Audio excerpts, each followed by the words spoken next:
โดยเน้นการมีส่วนร่วมของภาครัฐภาคเอกชนและเครือข่ายภาคประชาชนในพื้นที่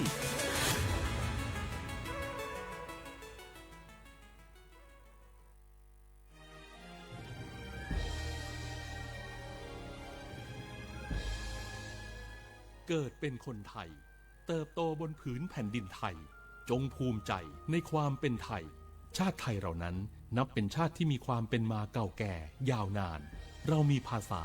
วัฒนธรรมและมีสิ่งต่างๆที่เป็นเอกลักษณ์ให้เราได้ภาคภูมิใจในความเป็นคนไทยเราควรเห็นคุณค่าและมีความรักชาติหวงแหนแผ่นดินอันเป็นมรดกของบรรพชน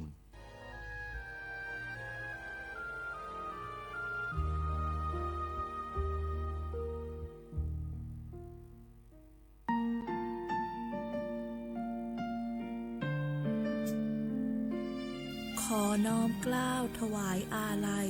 สมเด็จพระพันปีหลวงพระแม่แห่งแผ่นดินผู้ทรงเมตตาเหนือเกล้าขอพระองค์เสด็จสู่สวรรคาลัยข้าพระพุทธเจ้าข้าราชการและเจ้าหน้าที่สถานีวิทยุกระจายเสียงแห่งประเทศไทยจังหวัดเชียงใหม่กรมประชาสัมพันธ์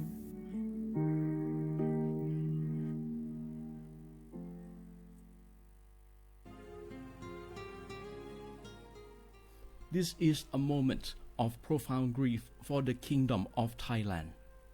We, the collective voices of Radio Thailand Chiang Mai, join the Thai nation in mourning the passing of our beloved Queen Martha,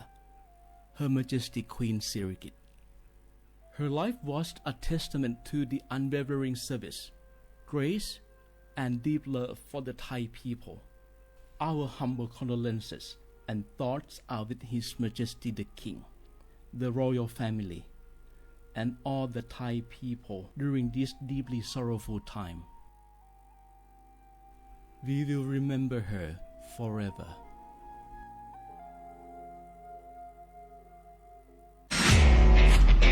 นายกย้ำให้ประชาชนยึดหลักไม่เชื่อไม่รีบไม่โอนป้องกันสแกมเมอร์ขอให้ความมั่นใจนะครับว่ารัฐบาลจะให้ความคุ้มครองผู้แจ้งเบาะแสอย่างเต็มที่และอยากจะขอย้ำอีกครั้งหนึ่งว่าให้แจ้งในช่องทางที่มีอำนาจหน้าที่โดยไม่รอช้าเพื่อให้เจ้าหน้าที่ได้ดำเนินการได้อย่างทันท่วงทีและถูกต้องตามกฎหมายขอให้พี่น้องประชาชนได้ยึดหลักเพียง3ข้อก็คือไม่เชื่อไม่รีบและไม่โอนซึ่งจะช่วยให้เรามีสติพิจารณาอย่างรอบคอบและจะป้องกันการถูกล่อลวงได้รวมพลังคนไทยต้านภัยสแกมเมอร์นายอนุทินชาญวีรกูลนายกรัฐมนตรี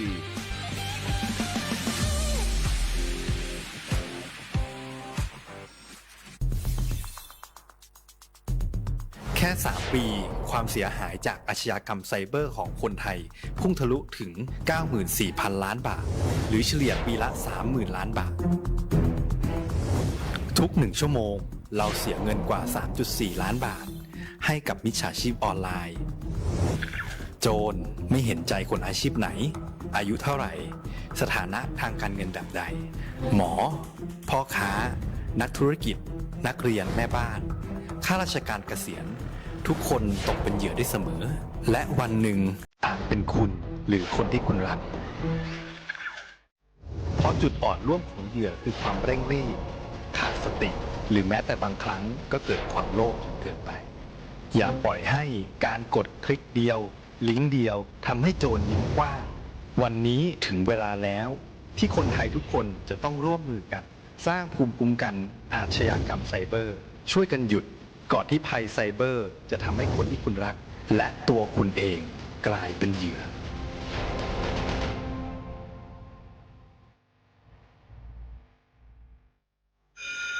PA เตือนภัยรู้ไว้ไม่พลาดแน่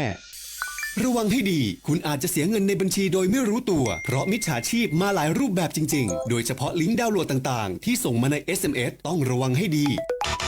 PEA การไฟฟ้าส่วนภูมิภาคขอเตือนระวังมิจฉาชีพส่งลิงก์มากับ SMS แจ้งให้ผู้ใช้ไฟฟ้ารับเงินประกันมิเตอร์ไฟฟ้าคืนจากรายชื่อตกหล่นหรือดาวน์โหลดแอปพลิเคชัน PEA Smart Plus ผ่านลิงก์รวมถึงโทรหาแล้วแอบอ้างเป็นพนักงานการไฟฟ้าส่วนภูมิภาคเพื่อส่งลิงก์ผ่านโทรศัพท์มือถือให้ดาวน์โหลดแอปพลิเคชัน PEA Smart Plus เพื่อสมัครหวัดดีพอยต์อย่าเชื่ออย่ากดลิงก์เด็ดขาด PEA ไม่มีนโยบายแนบลิงก์ไปกับ SMS หรือโทรหาผู้ใช้ไฟฟ้าแต่อย่างใดไม่เชื่อไม่กดไม่แชร์ไม่ส่งต่อไม่ว่าช่องทางไหนชัวร์และปลอดภัยให้ดาวน์โหลด PEA Smart Plus ที่ App Store และ Play Store ตรวจสอบก่อนดาวน์โหลดผู้พัฒนาต้องเป็น Provincial Electricity Authority หรือสอบถามข้อมูลเพิ่มเติมโทร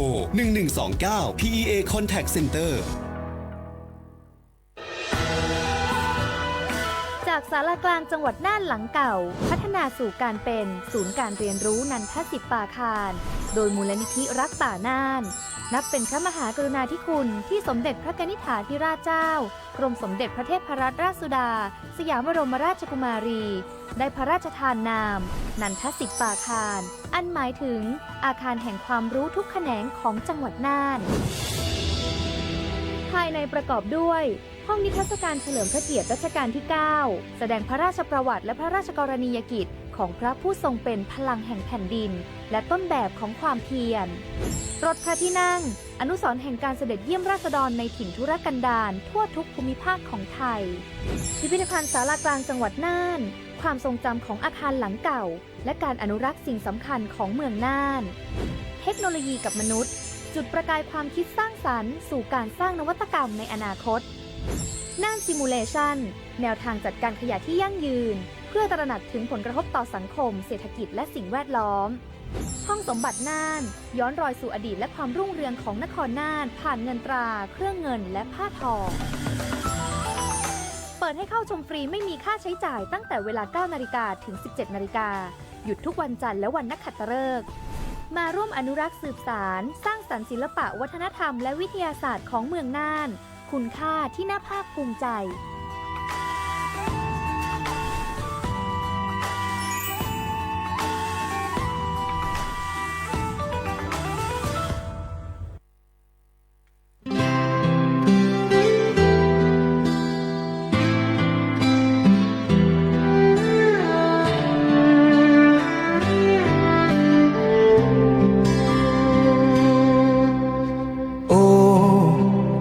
วันที่ฟ้ามนแผ่นดินปวดร้าวเหมือนดาวดวงแก้วได้ลาลับจากฟ้า24 ตุลาคมที่ผ่านมาน้ำตาไทยหลั่งทั่วลาเมื่อทราบข่าวเสียงสำนักพระราชวังอ่านประกาศความเศร้าหัวใจปวงชนชาวเราก็พลันแหลกสลายพระแม่ของแผ่นดินที่เปรียบดังสายฝนทรงอุทิศตนทุ่มเทเพื่อลูกไทยตามเสด็จพระผู้บานบุกป่าฝ่าดงไปไม่มีเหน็ดเหนื่อยพระไทยแม้ต้องตรากตรำโครงการป่ารักน้ำสารศิลปาชีพให้คงอยู่หัตถกรรมพื้นบ้านเชิดชูให้โลกรู้คุณค่าผ้าไหมแพรวาสวยงามจากหยาดเหงื่อและน้ำตาทุกโครงการที่ทรงทำมาคือสิ่งที่ล้ำค่าของชาติไทย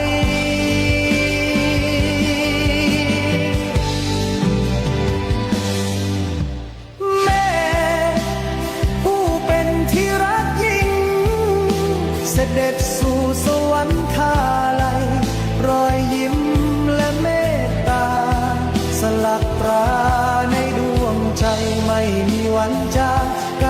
93 ปีที่ทรงเป็นมิ่งขวัญเป็นความหวังลูกไทยวันนี้ถึงมีน้ำตาแต่จะเดิน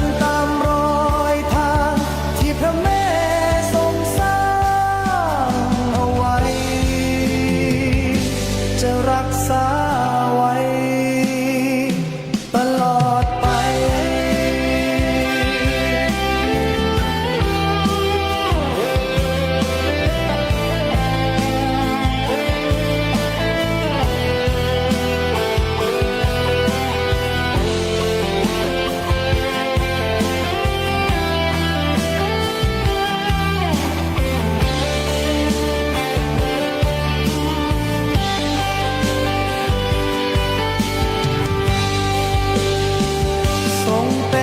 พันปีหลวงเป็นแม่ของลูกทุกคนหยาดพระเศษโทที่หล่นทุกหยดเพื่อปวงประชาพระเมตตาไม่มีสิ้นสุดไม่มีแม้ซึ่งเวลาแม่ผู้ให้ชีวิตให้แสงนำทางตราบชั่วนิรันดร์แม่ผู้เป็นที่รักยิ่งเสด็จสู่สวรรคาลัยรอยยิ้มและเมตตาสลักตราในดวงใจไม่มีวันจาง93 ปีที่ทรงเป็นมิ่งขวัญเป็นความหวังลูกไทยวันนี้ถึงมีน้ำตาแต่จะเดินตามรอยทางที่พระแม่ทรงสร้างเอาไว้จะรักษาไว้ตลอดไปจากวันนี้ไปฟ้าดินคงเงียบเหงาแต่พระคุณของแม่เราจะเล่าสู่ลูกหลานขอทรงเสด็จสู่สวรรคาลัยน้อมกราบลงตรงนี้สถิตคู่ฟ้าดินสมเด็จพระนางเจ้าสิริกิติ์พระบรมราชินีนาพระบรมราชนีพันปีหลวงน้อมสำนึกในพระมหากรุณาธิคุณ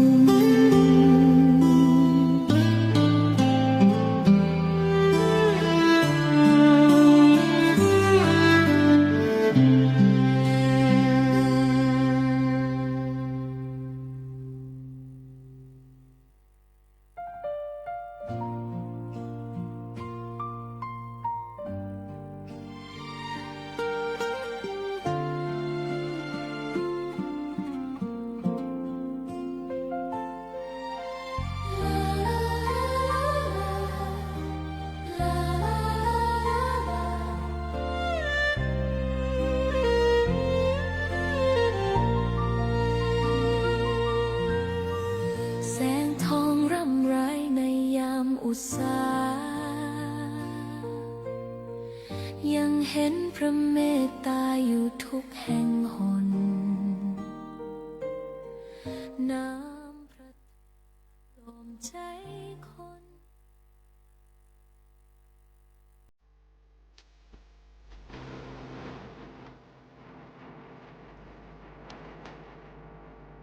เกาะติดข่าวสารทันเหตุการณ์ในพื้นที่ด้วยข้อมูลที่เป็นกลางกับทีมข่าวสวท.เชียงใหม่ติดตามได้ในมองเชียงใหม่ทางสถานีวิทยุกระจายเสียงแห่งประเทศไทยจังหวัดเชียงใหม่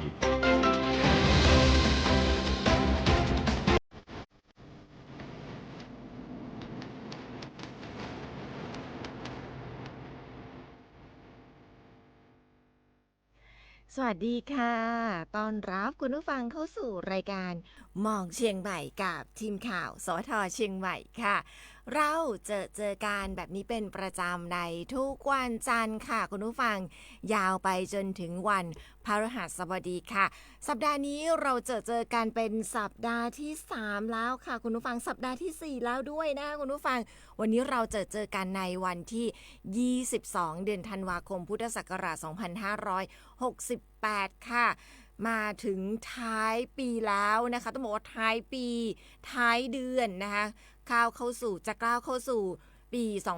2568 กันแล้วค่ะสำหรับวันนี้นะคะยังอยู่กับพวกเราทีมข่าวสวทเชียงใหม่ค่ะทักทายคุณผู้ฟังที่ติดตามพวกเราผ่านทางคลื่น FM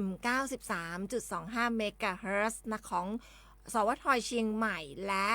98 เมกะเฮิรตซ์ของสวทเชียงใหม่อีกหนึ่งคลื่นความถี่ค่ะของกรมประชาสัมพันธ์และคุณผู้ฟังที่ติดตามพวกเราผ่านทางแฟนเพจ Facebook สวทเชียงใหม่ PRD กันด้วยนะคะวันนี้มาเดี่ยวค่ะคุณผู้ฟังค่ะบอกก่อนเลยวันนี้ดิฉันมาเดี่ยวนะคะเดี๋ยวพรุ่งนี้กลับมาเจอกันแบบ1หนุ่ม1สาวค่ะวันนี้มาคนเดียวมาแบบ1สาววันนี้หนุ่มติดภารกิจค่ะคุณผู้ฟังวันนี้ช่วยกันจัดรายการกันหน่อยนะคะที่ไหนเป็นอย่างไรกันบ้างเล่าสู่กันฟังหรือว่าที่ไหนเนี่ยอยากให้ดิฉันขายครัวค่ะดิฉันคงขายครัวยังต่อเนื่องนะคุณผู้ฟังไม่ว่าจะมา2มา1เนี่ยก็ยังคงขายครัวของจังหวัดเชียงใหม่อย่างต่อเนื่องเลยทีเดียวนะคะที่ไหนอยากให้ดิฉันช่วยขายครัวมีกิจกรรมอะไรที่น่าสนใจมาพูดคุยกันผ่านทางแฟนเพจ Facebook สวทเชียงใหม่ PRD กันค่ะช่วยดิฉันจัดรายการนะคุณผู้ฟังสำหรับวันนี้เดี๋ยวพรุ่งนี้กลับมาละสำหรับหนุ่มน่านค่ะวันนี้มีภารกิจอีก1วันไม่เป็นไรยังคงมีเรื่องข่าวสารแล้วก็มีเรื่องของการขายครัวมาอย่างต่อเนื่องเลยนะคุณผู้ฟังวันนี้เนี่ยขอขายครัวแบบ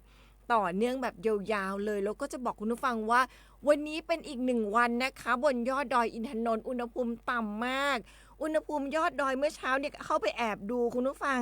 อยู่ที่ประมาณ4องศาเซลเซียสเท่านั้นนะคะแล้วก็วันนี้มีเหมยขาบด้วยเป็นครั้งที่14แล้วค่ะคุณผู้ฟังโอ้โหยาวมากแล้วก็เหมยขาบสวยมากๆนะคะสำหรับเช้านี้วันนี้เนี่ยช่วงเช้าต้องบอกว่าคุณภาพอากาศดีค่ะอุณหภูมิยอดดอยอยู่ที่4องศาเซลเซียสเช่นเดียวกับกิ่วแม่ปาน4องศาเซลเซียสค่ะที่ทำการเนี่ย8องศาเซลเซียสค่ะคุณผู้ฟังต้องบอกว่าอากาศดีมากๆเลยแล้วก็มีเหมยขาบด้วยช่วงวันหยุดยาวๆนะหยุดเสาร์อาทิตย์สามารถขึ้นไปท่องเที่ยวไปเดินศึกษาเส้นทางธรรมชาติกิ่วแม่ปานได้ใช้เวลาประมาณ3ชั่วโมงค่ะ 3-4 ชั่วโมงเราจะเห็นป่าพันไม้ในป่าค่อนข้างจะเยอะเลยนะคะคุณผู้ฟังมีทั้งเป็นทุ่งหญ้าที่ออกสีเขียวสีทองในบางช่วงแล้วก็ยังมีในส่วนของป่าดิบชื้นอีกด้วยค่ะมีน้ำตกที่ซ่อนตัวอยู่ในเส้นทางศึกษาธรรมชาติอีกหลายน้ำตกเลยทีเดียวนะคะก็เป็นอีกหนึ่งสถานที่ค่ะเราจะไปฮิวใจนะไปเดินศึกษาเส้นทางธรรมชาติกันได้ที่กิ่วแม่ปานค่ะขายครัวก่อน1กลุ่มค่ะคุณผู้ฟังก่อนที่เราจะไปติดตามข่าวสารเรื่องของการพยากรณ์อากาศกันก่อนคุณผู้ฟังวันนี้ที่ไหนเป็นอย่างไรบ้างเล่าสู่กันฟังวันนี้ดิฉันออกบ้านมา18องศาเซลเซียสค่ะถือว่าอากาศเย็นเลยทีเดียวเย็นกว่าช่วงสัปดาห์ที่ผ่านมากันด้วยนะคะมาดูเรื่องของพยากรณ์อากาศกันก่อนคุณผู้ฟังสัปดาห์นี้จะเป็นอย่างไรกันบ้างน่าสนใจอย่างไรพอจะทำให้หลายๆท่านเนี่ยสนใจมาท่องเที่ยวจังหวัดเชียงใหม่บ้านเราได้หรือเปล่านะคะเป็นการพยากรณ์อากาศประจำวันนี้ค่ะ22ธันวาคม2568ในระยะ24ชั่วโมงนี้ค่ะสภาวะอากาศทั่วไปภาคเหนือของเรานะคุณผู้ฟังอากาศเย็นถึงหนาวกับมีหมอกในตอนเช้านี้ที่ไหนมีหมอกลงจัดบ้างเล่าสู่กันฟังค่ะสำหรับยอดดอยค่ะมีอากาศหนาวถึงหนาวจัดแล้วก็มีน้ำค้างแข็งบางแห่งเนื่องจากมีลมตะวันตกเฉียงเหนือในระดับบนค่ะพัดปกคลุมประเทศไทยตอนบนประกอบกับบริเวณความกดอากาศสูงปกคลุมประเทศไทยตอนบนขอให้พี่น้องประชาชนดูแลรักษาสุขภาพเนื่องจากสภาพอากาศที่หนาวเย็นค่ะแล้วก็เป็นสภาพอากาศที่เปลี่ยนแปลงด้วยในช่วงนี้ บ้านเราเช้าวันนี้ค่ะอากาศเย็นกับมีหมอกในตอนเช้าค่ะคุณผู้ฟังอุณหภูมิต่ำสุด17องศาเซลเซียสค่ะอุณหภูมิสูงสุด31องศาเซลเซียสยอดดอยอากาศหนาวถึงหนาวจัดกับมีน้ำค้างแข็งบางแห่งด้วยอุณหภูมิต่ำสุด3-10องศาเซลเซียสค่ะคุณผู้ฟังที่ไหนเป็นอย่างไรเล่าสู่กันฟังวันนี้ปริมาณฝนในพื้นที่บ้านเราสำหรับเรื่องของการคาดหมายปริมาณฝนสะสมในพื้นที่จังหวัดเชียงใหม่วันนี้ข่าวสะอาดค่ะคุณผู้ฟัง25อำเภอของเราไม่มีฝนเลยนะคะอากาศค่อนข้างจะเย็นใครกลุ้มกระลุมอยู่รายงานตัวด่วนนะคะสำหรับวันนี้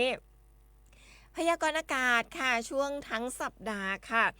ตั้งแต่เมื่อวานนี้ไปจนถึงวันเสาร์นะคะวันเสาร์ที่27ธันวาคม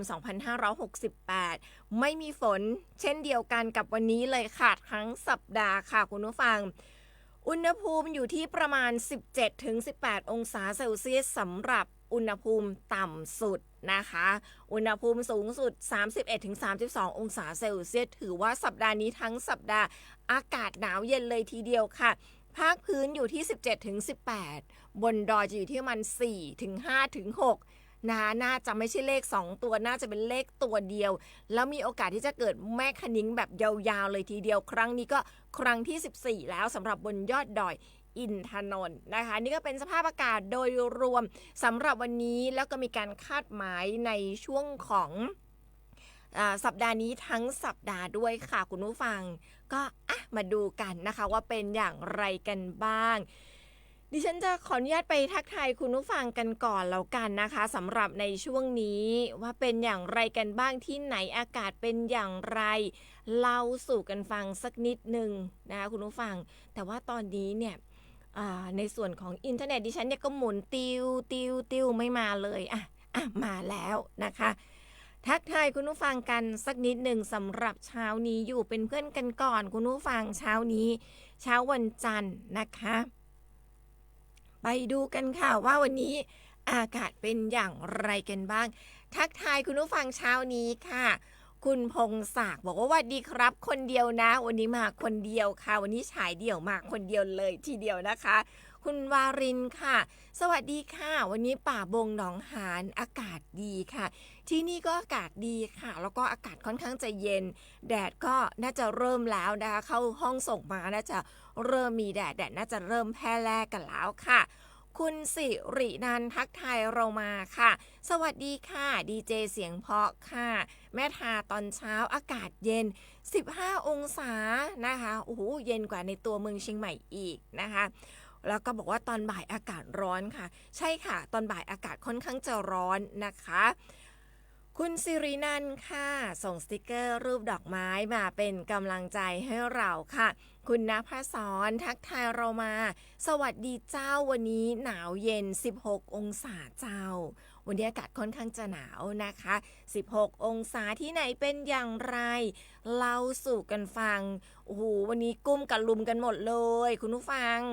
นะคะกุ้มกระลุมมาฟังเราด้วยมาคุยกันก่อนนะว่าวันนี้เป็นอย่างไรกันบ้างทักทายคุณผู้ฟังในช่วงแรกของรายการกันก่อนค่ะเดี๋ยวเราจะไปติดตามในช่วงของสิ่งดีๆจาก PEA กันก่อนนะคะสำหรับในช่วงนี้ค่ะช่วงสิ่งดีๆจาก PEAช่วงสิ่งดีๆจาก PEA วันนี้ค่ะคุณผู้ฟังวันนี้มีเรื่องของความประหยัดกับเรื่องของการลดค่าไฟมาฝากกันนะคะคุณฟังเชื่อไหมคะว่าสีเนี่ยสามารถกันความร้อนและยังเป็นเคล็ดลับของการลดค่าไฟได้ด้วยค่ะวันนี้จะนำมาฝากกันด้วยเรื่องของเคล็ดลับลดค่าไฟด้วยสีกันความร้อนตัวช่วยเปลี่ยนบ้านให้เย็นฉ่ำค่ะคุณผู้ฟังในช่วงอากาศหนาวๆแบบนี้บ้านเราช่วงเช้าอาจจะอากาศเย็นแต่ว่าช่วงกลางวันแล้วก็ช่วงบ่ายค่อนข้างจะร้อนนะคะเพราะฉะนั้นมีเคล็ดลับเรื่องของการลดค่าไฟมาฝากกันด้วยใช้ได้ในทุกๆฤดูเลยนะคุณผู้ฟังโดยเฉพาะฤดูร้อนที่อากาศค่อนข้างจะร้อนจัดค่ะ ประเทศไทยของเราค่ะอากาศร้อนแรงแทบทั้งปีอย่างที่ดิฉันบอกไปค่ะแค่เราเปิดประตูบ้านออกไปก็สัมผัสได้ถึงความร้อนแล้วนะคะซึ่งสิ่งที่ตามมาค่ะบ้านเราก็จะมีค่าไฟที่พุ่งสูงจนน่าใจหายเลยทีเดียวเพราะอากาศร้อนโอ้โหในบ้านก็เปิดทั้งแอร์นะคะพัดลมนะคะ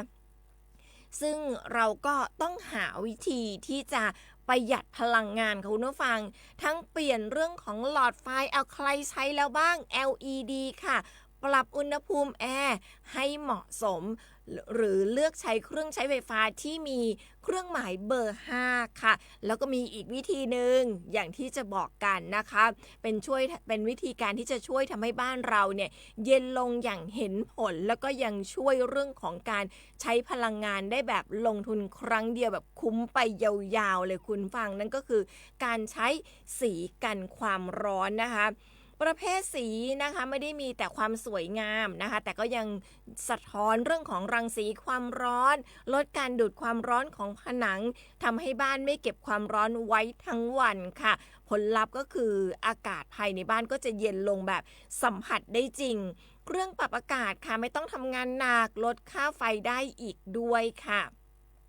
มาดูกันค่ะเหตุผลสำคัญนะคะที่ทำให้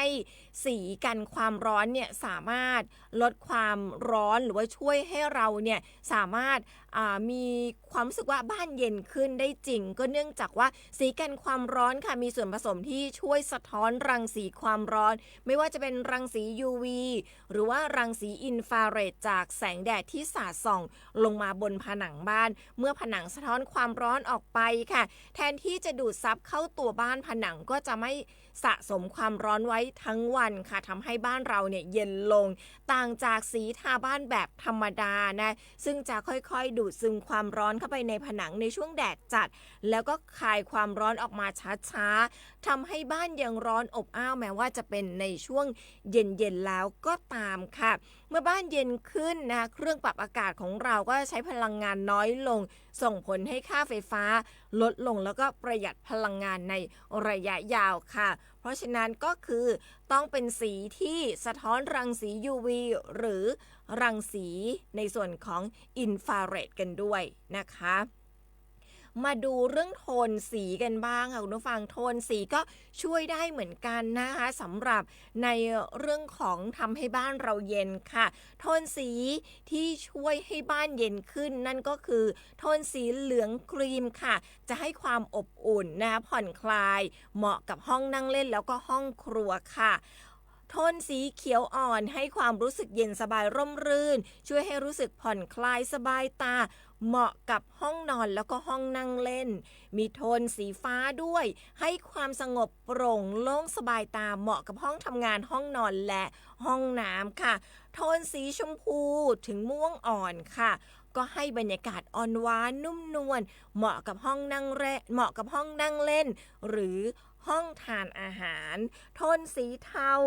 อ่อนนะโทนสีขาวโทนสีเทาอ่อนเป็นสีคลาสสิกที่ทำให้รู้สึกโปร่งสะอาดตาค่ะก็เหมาะกับการใช้งานได้ทุกห้องนะคะนี่ก็เป็นเรื่องของสีค่ะคุณผู้ฟังลงทุนครั้งเดียวแต่ว่าได้ความประสิทธิภาพในระยะยาวแล้วก็กันความร้อนได้ยาวๆเลยทีเดียวทำให้บ้านเราเย็นขึ้นทั้งเรื่องของสีที่กัน UV สีที่สะท้อนเรื่องของรังสีอินฟราเรดนะคะแล้วก็สีต่างๆที่เราทาในบ้านก็ช่วยให้เรารู้สึกผ่อนคลายแล้วก็เย็นขึ้นนั่นเองค่ะนี่ก็เป็นช่วงดีๆจาก PEA ที่นำมาฝากกันเรื่องของสีค่ะคุณผู้ฟังไม่น่าเชื่อเนาะว่าสีทำให้บ้านเราเย็นได้แต่ทำให้บ้านเราเย็นได้จริงๆค่ะไปต่อกันค่ะคุณผู้ฟังกับในช่วงของ3นาทีกับอัยการแผ่นดินค่ะวันนี้จะพาไปรู้จักเกี่ยวกับเรื่องของกฎหมายเกี่ยวกับการคุ้มครองผู้บริโภคค่ะไปติดตามกันในช่วงนี้กันก่อนค่ะ3นาทีกับอัยการแผ่นดิน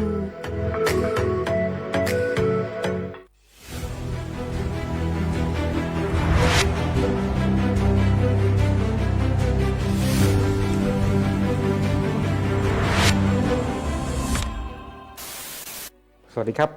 วันนี้เรามาพบกับรายการ3นาทีกับอัยการแผ่นดินนะครับวันนี้เราจะมาพูดคุยกันเกี่ยวกับบทบาทของพนักงานอัยการในการคุ้มครองสิทธิของผู้บริโภคสำนักงานอัยการสูงสุดมีภารกิจที่สำคัญประการหนึ่งก็คือการคุ้มครองสิทธิของประชาชนซึ่งเกี่ยวกับการคุ้มครองสิทธิของประชาชนดังกล่าวเนี่ยมันก็รวมถึงการคุ้มครองสิทธิของประชาชนเกี่ยวกับประชาชนที่เป็นผู้บริโภคด้วยซึ่งเมื่อพิจารณาตามพระราชบัญญัติองค์กรอัยการและพนักงานอัยการพ.ศ. 2553 แล้วที่กำหนดให้พนักงานอัยการต้องปฏิบัติหน้าที่ตามที่กฎหมายกำหนดให้เป็นอำนาจของพนักงานอัยการประกอบกับพระราชบัญญัติคุ้มครองผู้บริโภคพ.ศ. 2522 แล้วเนี่ยนะครับก็จะกำหนดให้สำนักงานอัยการคุ้มครองสิทธิและช่วยเหลือทางกฎหมายและการบังคับคดีซึ่งตั้งอยู่ทั่วประเทศมีอำนาจหน้าที่ในการคุ้มครองสิทธิของผู้บริโภคทีนี้เมื่อเรากล่าวถึงคดีผู้บริโภคมันจะมีลักษณะเป็นอย่างไรกล่าวโดยสรุปก็คือคดีผู้บริโภคจะเป็นคดีข้อพิพาททางแพ่งซึ่งผู้บริโภคก็คือได้แก่ผู้ที่ซื้อสินค้าหรือว่าซื้อบริการกับผู้ประกอบธุรกิจซึ่งก็คือผู้ที่ขายสินค้าหรือว่าบริการเป็นข้อพิพาทที่เกี่ยวกับการบริโภคสินค้าหรือว่าบริการที่เกิดขึ้นหรืออาจจะเป็นกรณีที่เกิดความเสียหายจากสินค้าที่ไม่ปลอดภัยก็ได้ยกตัวอย่างเช่นการซื้อขายประเภทต่างๆไม่ว่าจะเป็นการซื้อขายบ้านรถยนต์หรือว่าที่ดินรวมถึงกรณีการให้เช่าการจ้างทำของหรือว่าการรับก่อสร้างต่างๆหรือรวมถึงการบริการทางการแพทย์ด้วยและในส่วนของความเสียหายที่เกิดขึ้นจากสินค้าที่ไม่ปลอดภัยก็อาจจะเกิดจากประเภทการใช้ยาหรือว่าสินค้าที่มีผลต่อสุขภาพทำให้ไม่เกิดความปลอดภัยได้ทีนี้ตามพระราชบัญญัติคุ้มครองผู้บริโภคนั้นกำหนดให้มีคณะกรรมการผู้บริโภคซึ่งมีอำนาจรับเรื่องร้องเรียนหรือว่าร้องทุกข์จากประชาชนผู้ที่ได้รับความเสียหายจากสินค้าหรือว่าบริการรวมถึงความเสียหายที่เกิดจากสินค้าที่ไม่ปลอดภัยเมื่อได้รับเรื่องร้องเรียนแล้วคณะกรรมการผู้บริโภคก็จะสอบสวนข้อเท็จจริงรวมทั้งมีมติให้มีการดำเนินคดีกับผู้ประกอบธุรกิจทั้งในทางคดีแพ่งและคดีอาญาจากนั้นคณะกรรมการผู้บริโภคจะส่งเรื่องให้กับพนักงานอัยการในการดำเนินคดีแทนผู้บริโภคเนื่องจากว่าคณะกรรมการผู้บริโภคนั้นได้แต่งตั้งให้พนักงานอัยการเป็นเจ้าหน้าที่คุ้มครองผู้บริโภคดังนั้นในการดำเนินคดีแทนผู้บริโภคจึงไม่จำเป็นต้องมีการแต่งทนายเข้าไปในคดีดังกล่าวก็ได้นอกจากนี้การคุ้มครองสิทธิของผู้บริโภคอีกประการหนึ่งก็คือนอกจากที่พนักงานอัยการมีอำนาจดำเนินคดีแทนผู้บริโภคแล้วก็จะมีอำนาจให้คำปรึกษาหรือให้ความรู้ทางกฎหมายเกี่ยวกับด้านบริโภคว่าควรจะให้ดำเนินไปในทางใดนะครับทั้งนี้ประชาชนผู้ที่ต้องการสอบถามหรือปรึกษาเกี่ยวกับคดีผู้บริโภคสามารถติดต่อได้ที่สำนักงานอัยการคุ้มครองสิทธิที่ตั้งอยู่ทั่วประเทศในวันเวลาทำการราชการรวมถึงในวันเสาร์ตั้งแต่เวลา 8:30 น.ถึงเวลา 4:30 น.สวัสดีครับ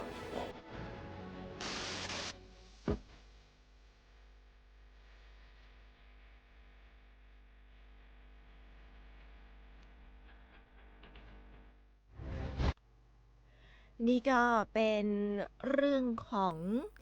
3นาทีกับรายการแผ่นดินค่ะคุณผู้ฟังเรื่องของกฎหมายดิฉันว่าเป็นเรื่องของกฎหมายใกล้ตัวกันเลยทีเดียวนะคะเรื่องของการคุ้มครองผู้บริโภคค่ะท่านใดที่มีข้อสงสัยเกี่ยวกับเรื่องของกฎหมายหรือว่าอยากได้รับคำปรึกษาเรื่องของกฎหมายที่เราอาจจะไป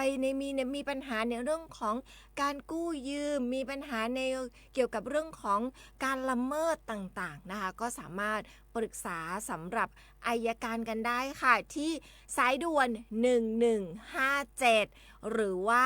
ที่สำนักงานอัยการจังหวัดได้ทุกจังหวัดเลยแล้วก็มีสำนักงานอัยการจังหวัดประจำอำเภอด้วยอีกกว่า30แห่งทั่วประเทศนะคะสามารถปรึกษาได้ขอคำปรึกษาได้ไม่ว่าจะเป็นเรื่องของการจดจำนองนะคะการจำนำดิฉันว่าใกล้ตัวเรื่องของมรดกเรื่องของการถูกช่อโกงช่วงนี้พูดถึงช่อโกงก็ต้องแจ้งเตือนกันแล้วล่ะค่ะเรื่องของสแกมเมอร์นะคะคุณผู้ฟังอย่างที่บอกกันเขาไม่สนหรอกว่าเราเป็นใคร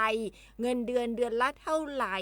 ในบัญชีมีเงินเท่าไหร่เขาไม่สนใจค่ะเขาสนใจแต่ว่าเขาจะทำอย่างไรที่จะให้เรานำเงินออกจากบัญชีไปให้เขาหรือว่าไปกู้เงินมาให้เขานั่นนะคะคือสิ่งที่เขาต้องการเพราะฉะนั้นอย่ารีบโอนถ้ารีบโอนจนยิ้มค่ะคุณผู้ฟังตั้งสติก่อนสตาร์ทตั้งสติก่อนกดค่ะตั้งสติก่อนสตาร์ทเนื่องจากว่าช่วงนี้บ้านเราค่ะคุณผู้ฟังนักท่องเที่ยวเยอะนะเมื่อช่วงของสุดสัปดาห์ที่ผ่านมาเนี่ยรถค่อนข้างจะเยอะต้องใจเย็นๆใจร่มๆกันด้วยนะสำหรับเรื่องของการขับขี่ในระยะนี้ค่ะคุณผู้ฟังเนาะก็เป็นเจ้าบ้านที่ดีค่ะแล้วก็ระมัดระวังเรื่องของนักท่องเที่ยวด้วยในช่วงของสุดสัปดาห์ที่ผ่านมาดิฉันก็เกือบจะมีอุบัติเหตุกับนักท่องเที่ยวด้วยเขาข้ามถนนไม่ได้ข้ามตรงทางม้าลายเราก็ไม่เห็นด้วยนะคะก็อีกนิดเดียวนะคะก็ระมัดระวังดีที่ขับรถไม่เร็วนั่นเองระมัดระวังกันด้วยอันนี้เล่าสู่กันฟังเป็นประสบการณ์นะเป็นเจ้าบ้านที่ดีกันด้วยสำหรับในช่วงของสุดสัปดาห์นี้ขายของรัวๆกันก่อนในช่วงนี้ก่อนจะไปเรื่องอื่นๆค่ะขายก่อนเลยสำหรับกิจกรรมนี้ค่ะเปิดตำนานแหล่งรวมช่างศิลป์ล้านนากับงานศิลปะหัตถกรรมไม้แกะสลักบ้านถวายครั้งที่35ค่ะคุณผู้ฟัง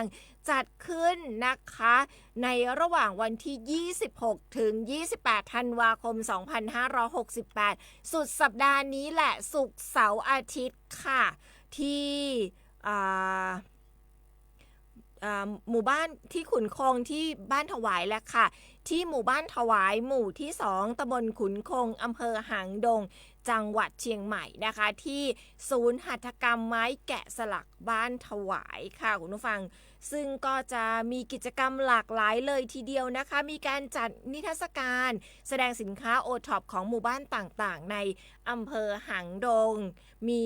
เรื่องของวิถีชุมชนบ้านถวายค่ะมีกาดมั่วครัวหอมคุณผู้ฟังเนาะไปกินกับข้าวเมืองในช่วงอากาศเย็นๆลืมมาได้เลยกับแกงกระด้างนะคุณผู้ฟังล้ำขนาดการแสดงเรื่องของศิลปะประเพณีท้องถิ่นกันด้วยนะคะแล้วก็มีการจำหน่ายสำหรับผลิตภัณฑ์โอท็อปสินค้างานไม้แกะสลักของตกแต่งบ้านของที่ระลึกรวมถึงการสาธิตแล้วก็ลงมือฝึกการแกะสลักไม้จากช่างฝีมือของศูนย์หัตถกรรมไม้แกะสลักบ้านถวายกันด้วยนะคะนอกจากนี้ค่ะจากบ้านถวายแล้วมาอีก1อำเภอค่ะคุณผู้ฟังอำเภอดอยสะเก็ดค่ะเขาก็จะจัดงานของดีดอยสะเก็ดของเด็ดสันปูเลยครั้งที่3นะคะแล้วก็ยังมีงานเทศกาลบอลลูนสัญจรส่งเสริมการท่องเที่ยวแล้วก็สร้างรายได้ให้กับชุมชนอีกด้วยค่ะซึ่งทางด้านของนายกเทศมนตรีตำบลสันปูเลยอำเภอดอยสะเก็ดจังหวัดเชียงใหม่นายสาธิตคำหน่อแก้วค่ะก็เชิญชวนพวกเรานะคะไปเที่ยวงานของดีดอยสะเก็ดของเด็ดสันปูเลยเตือดที่3หรือว่าครั้งที่3ค่ะซึ่งจะจัดขึ้นในระหว่างวันที่จัดแล้วคุณผู้ฟังมาตั้งแต่เมื่อวันศุกร์แล้วนะคะ19ถึง21ธันวาคม2568อันนี้เป็นงานในส่วนของ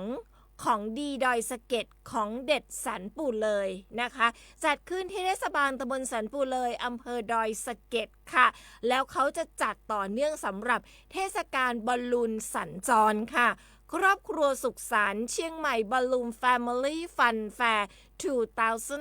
2025 ค่ะจัดขึ้นระหว่างวันที่24ถึง28 18 ธันวาคม 2568 ในช่วง 3 โมงแรงหรือว่าบ่าย 3 โมงจนถึง 3 ทุ่มค่ะที่ปางดีๆตำบลสันปูเลยอำเภอดอยสะเก็ดจังหวัดเชียงใหม่นะคะก็เป็นการกระตุ้นเศรษฐกิจแล้วก็ส่งเสริมการท่องเที่ยวในพื้นที่ค่ะก็กิจกรรมเริ่มมาสำหรับงานของดีดอยสะเก็ดของเดชสันปูเลยเริ่มมาตั้งแต่เมื่อวันศุกร์ที่ผ่านมาคุณผู้ฟังก็ยาวไปจนถึงวันติดเนาะสำหรับในส่วนของงานบอลลูนสัญจรด้วยค่ะงานบอลลูนจะเริ่มขึ้นในวันพุธที่ 24 ค่ะคุณผู้ฟังซึ่งสำหรับงานของดีดอยสะเก็ดของเด็ดสันปูเลยนะคะก็จะมีตลาดชุมชนค่ะมีโซนสินค้าโอท็อปมีตลาดนัดชุมชนถนนเด็กเล่นแล้วก็มีนิทรรศการของดีสันปูเลยการประกวดร้องเพลงลูกทุ่งดนตรีพื้นเมืองแล้วก็การแสดงจากนักเรียนและเยาวชนการประกวดแม่ยิงงามแล้วก็การแสดงดนตรีจากศิลปินชื่อดังค่ะในส่วนของงานเทศกาลบอลลูนสัญจรคุณผู้ฟังนะคะก็จะเป็นชื่องานว่าเทศกาลบอลลูนสัญจรครอบครัวสุขสันต์เชียงใหม่บอลลูน Family Fun Fair 2025 ที่ปางดีๆนะคะอยู่ท่ารั้วค่ะตำบลสันปูเลยอำเภอดอยสะเก็ดค่ะก็เป็นการจัดงานที่ต่อเนื่องมาจากครั้งที่ผ่านมาซึ่งก็ได้รับการตอบรับเป็นอย่างดีจากนักท่องเที่ยวทั้งชาวไทยแล้วก็ชาวต่างชาติค่ะการจัดงานครั้งนี้ก็เป็นการร่วมมือกันระหว่างหน่วยงานภาครัฐภาคประชาชนแล้วก็ผู้ประกอบการท่องเที่ยวตลอดจนท้องถิ่นค่ะก็ขับเคลื่อนเรื่องของการสร้างสรรค์กิจกรรมคุณภาพค่ะสู่จังหวัดเชียงใหม่ภายในงานค่ะก็จะได้พบกับบอลลูนยักษ์มินิบอลลูนหลากสีสันกว่า10ลูกค่ะการเรียนรู้เรื่องราวของบอลลูนการขึ้นบอลลูนแบบผูกล่ามนะคะบินในแนวดิ่งโดยไต่ระดับที่ความสูง 15-20 เมตรการแสดงบอลลูนหลากแสงสี3รอบต่อวันค่ะนอกจากนี้ยังมีกิจกรรมให้ร่วมสนุกกับน้องช้างภายในปางดีๆก็เรื่องของการให้อาหารช้างถ่ายรูปกับช้างแล้วก็การแสดงสุดน่ารักของช้างแสนรู้แล้วก็ยังมีกิจกรรมอื่นๆอีกมากมายเลยทีเดียวคล้ายครัวอีก1กลุ่มค่ะคุณผู้ฟังกิจกรรมดีๆนะคะมาต่อกันที่ชวนคุณผู้ฟังไปซื้อครัวอีกแล้วในช่วงของปลายปีแบบนี้นะคะกับตลาดเกษตรจังหวัดเชียงใหม่ค่ะที่ศูนย์การค้าเมย่าไลฟ์สไตล์ช้อปปิ้งเซ็นเตอร์นะคะซึ่งเขาก็จัดทั้งเดือนนี้เลยคุณผู้ฟัง 1-31 ธันวาคม 2568 นะคะซึ่งก็จะเป็นสินค้าจากเครือข่ายเกษตรกรรุ่นใหม่จังหวัดเชียงใหม่กลุ่มวิสาหกิจชุมชนที่เข้ามาร่วมจำหน่ายสินค้าในกิจกรรมตลาดเกษตรกรจังหวัดเชียงใหม่นะคะก็มีในส่วนของสินค้าของยังสมาร์ทฟาร์มเมอร์นะคะเป็นเกษตรกรรุ่นใหม่ที่มีอายุระหว่าง 17-45 ปีค่ะเขาก็ได้ดำเนินกิจการอย่างนี้ดีกว่าเรื่องของการปลูกพืชผักโดยใช้นวัตกรรมเทคโนโลยีสมัยใหม่มาช่วยในการบริหารจัดการเรื่องของการเกษตรคุณผู้ฟังมันก็จะลดต้นทุนการผลิตนะไปช่วยกันซื้อสินค้าจากยังสมาร์ทฟาร์มเมอร์ให้น้องๆเขามีความรู้สึกว่ามีแรงบันดาลใจในการพัฒนาเรื่องของสินค้าเกษตรบ้านเราให้มีคุณภาพมากยิ่งขึ้นไปค่ะก็ไปเจอกันได้ที่ศูนย์การค้าเมย่าไลฟ์สไตล์ช้อปปิ้งเซ็นเตอร์เชียงใหม่ชั้น B1 นะคะบริเวณศูนย์อาหารก็สามารถไปซื้อได้ตั้งแต่วันที่1ถึง31ธันวาคม2568นะคะมีสินค้าที่เข้าร่วมจำหน่ายมากมายเลยทีเดียวค่ะไม่ว่าจะเป็นสินค้าที่มาจากกลุ่มเครือข่ายเกษตรกรรุ่นใหม่จังหวัดเชียงใหม่อย่างที่บอกกันยังสมาร์ทฟาร์มเมอร์มีวิสาหกิจชุมชนกลุ่มผู้ปลูกแล้วก็แปรรูปสมุนไพรเพื่อสุขภาพและก็ความงามของอำเภอหางดงด้วยกลุ่มแปลงใหญ่ลำไยตำบลชมพูอำเภอสารพีค่ะมีวิสาหกิจชุมชนสมุนไพรแล้วก็สุขภาพองค์รวมเชียงใหม่อำเภอหางดง มีกลุ่มแปลงใหญ่ส้มสายน้ำผึ้งซึ่งเป็นส้ม GI ด้วยนะคุณผู้ฟังของตำบลม่อนปิ่นอำเภอฝางจังหวัดเชียงใหม่ค่ะไปซื้อได้ใกล้ๆเลยสำหรับส้ม GI นะทานแล้วเราจะรู้สึกว่ามีกลิ่นหอมแล้วก็มีรสชาติที่จัดจ้านเปรี้ยวอมหวานนะคะก็อร่อยเลยทีเดียวสำหรับส้มสายน้ำผึ้งของอำเภอฝางจังหวัดเชียงใหม่ค่ะช่วงนี้ต้องบอกว่าทานส้มจะเป็นช่วงที่เวลาที่เราทานส้มได้อร่อยมากๆเลยนะคะสำหรับรสชาติของส้มบ้านเรารสชาติของส้มเมืองฝางไปลองชิมกันดูค่ะสินค้า GI บ้านเราสำหรับส้มสายน้ำผึ้งค่ะมาต่อกันด้วยเรื่องดีๆคุณผู้ฟังคะหลังจากขายครัวเป็นหลายกลุ่มแล้วมาดูเรื่องดีๆกันบ้างคุณผู้ฟัง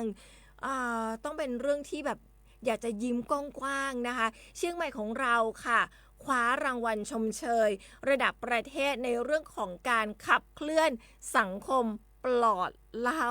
นะคะช่วงเข้าพรรษาที่ผ่านมาใครที่มีใครลดเหล้าบ้างคะงดเหล้าเข้าพรรษาบ้างยกมือขึ้นนะก็ทำให้เราได้รับรางวัลชมเชยในระดับประเทศเลยทีเดียวค่ะรณรงค์กันต่อค่ะสำหรับเรื่องของการเชิญการชวนกันเชียร์ให้ลดละเลิกเหล้าและเข้าสู่ระบบบำบัดรักษาในตอนนี้เลยนะคะซึ่งทางด้านของนายแพทย์บดินทร์จักรแก้วรองนายแพทย์สาธารณสุขจังหวัดเชียงใหม่ท่านก็บอกว่าจังหวัดเชียงใหม่ของเราค่ะได้รับโล่ประกาศเกียรติคุณในการดำเนินงานเชิญชวนเชียร์ลดละเลิกเหล้าและเข้าสู่ระบบบำบัดรักษาประจำปี 2568 จากกระทรวงสาธารณสุขค่ะเพื่อเป็นการสร้างขวัญแล้วก็กำลังใจรวมถึงสนับสนุนการดำเนินงานได้แก่จังหวัดที่ชักชวนบุคคลเข้าร่วมกิจกรรมและให้บริการผู้มีปัญหาจากการดื่มสุราเข้าสู่ระบบการบำบัดรักษาสูงสุดจำนวน10อันดับค่ะโดยจังหวัดเชียงใหม่ของเรานะคะได้รับผลการพิจารณาเป็นลำดับที่6ก็ได้รางวัลชมเชยค่ะในการประชาสัมพันธ์เชิญชวนพี่น้องประชาชนร่วมกันขับเคลื่อนสังคมปลอดเหล้าโดยการรณรงค์เชิญชวนเชียร์ลดละเลิกเหล้าตลอดช่วงเข้าพรรษาได้ 65,118 คนค่ะซึ่งมากเป็นอันดับ4ของประเทศนะคะจริงๆแล้วลดเหล้าหรือว่างดเหล้าใช้ลดก็ได้ใช้งดก็ได้ใครที่ลดแล้วก็สามารถงดได้ใครที่ยังลดไม่ได้ก็เริ่มลดกันนะคะเพื่อที่จะให้เราเองเนี่ยมีสุขภาพที่ดีรวมถึงครอบครัวของเราก็มีสุขภาพดีด้วยนะคะสุขภาพทางใจนั่นเองค่ะรวมถึงชุมชนนะคะก็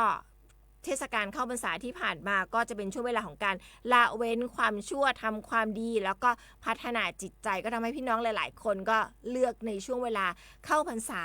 เป็นช่วงของการงดเหล้าเข้าพรรษานะคะซึ่งการดื่มสุราหรือว่าการดื่มเหล้าอะค่ะคุณผู้ฟังไม่เพียงแต่ว่าส่งผลต่อสุขภาพร่างกายแล้วก็จิตใจเนี่ยพ่วงไปถึงครอบครัวด้วยนะแล้วก็ยังมีสาเหตุสำคัญอีกหนึ่งเรื่องที่ต้องรณรงค์กันในช่วงของปลายปีแบบนี้ก็คือเรื่องของอุบัติเหตุเรื่องของความรุนแรงแล้วก็ปัญหาสังคมต่างๆมากมายซึ่งอุบัติเหตุไม่ได้เกิดขึ้นเฉพาะช่วงที่มีเทศกาลปีใหม่หรือว่าเทศกาลสงกรานต์นะคุณผู้ฟังอุบัติเหตุเกิดขึ้นได้ทุกวันแต่ว่าในช่วงของเทศกาลอาจจะเกิดเยอะขึ้นเนื่องจากการสัญจรเนื่องจากเรื่องของพฤติกรรมเสี่ยงที่อาจจะเกิดจากการดื่มแอลกอฮอล์นี่แหละค่ะ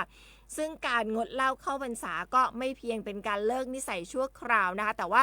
ยังเป็นจุดเริ่มต้นของการเปลี่ยนแปลงในเชิงบวกที่ยั่งยืนนะคะซึ่งจังหวัดเชียงใหม่ของเราก็ดำเนินการเชิญชวนเชียร์ลดละเลิกเหล้าโดยอาศัย3กลยุทธ์หลักค่ะก็คือเรื่องของการตั้งเป้าหมายแบบพุ่งเป้า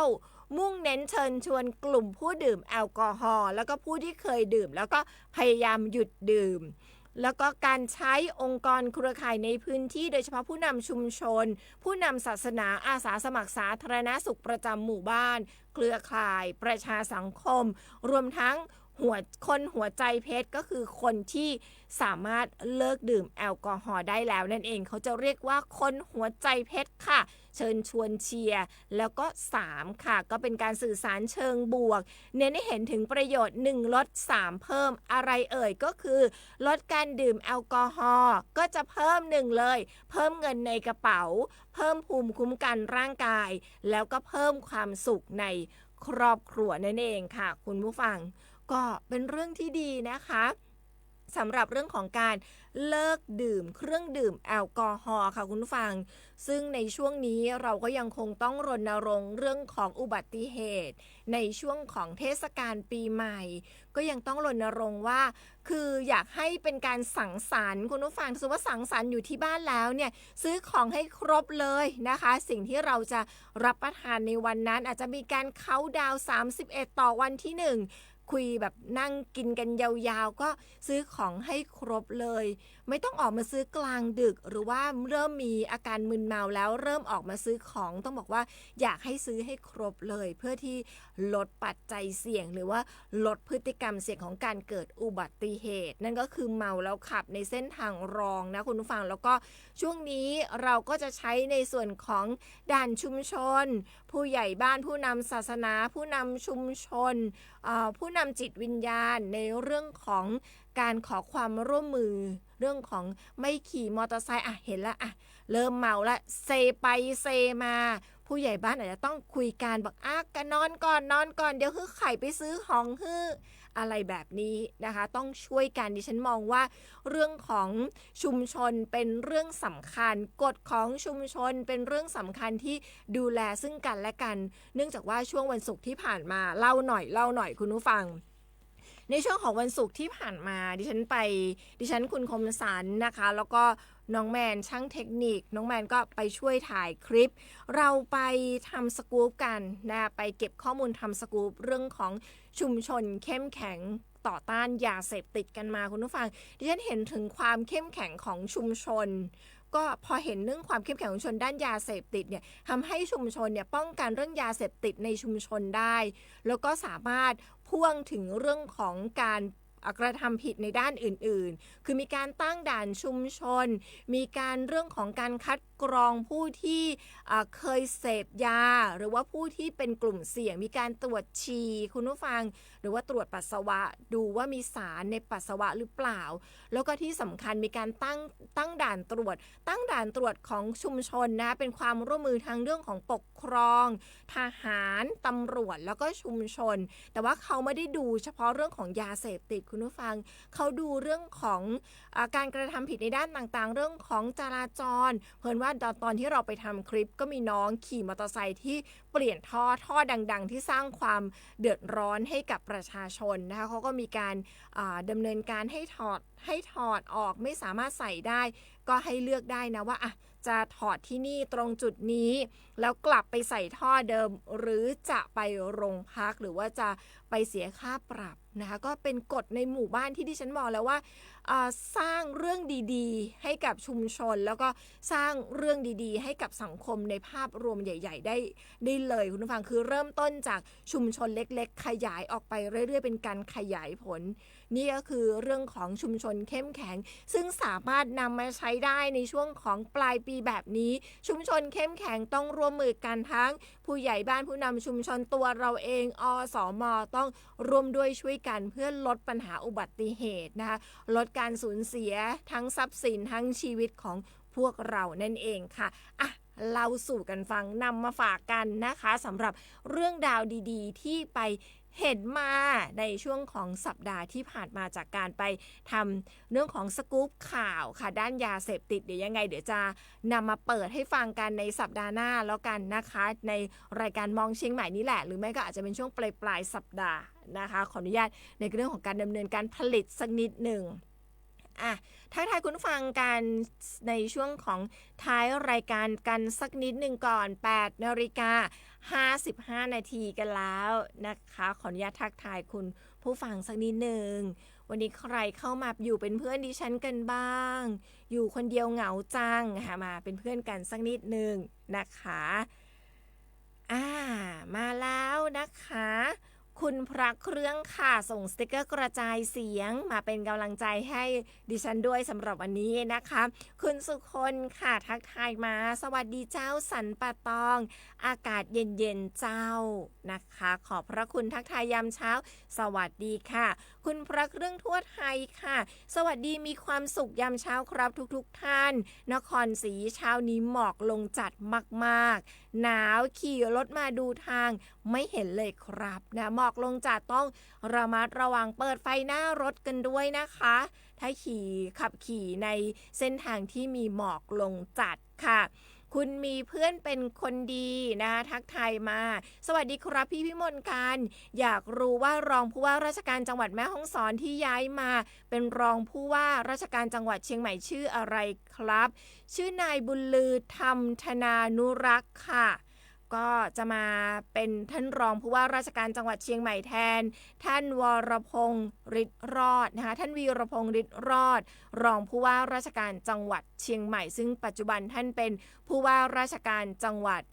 ลพบุรีค่ะท่านชื่อวีรพงษ์นะคะคุณมีเพื่อนท่านชื่อวีรพงษ์ฤทธิ์รอดค่ะคุณจันยาค่ะสวัสดีค่ะวันนี้ฉายเดี่ยวอากาศวันนี้16องศาค่ะวันนี้ฉายเดี่ยวค่ะ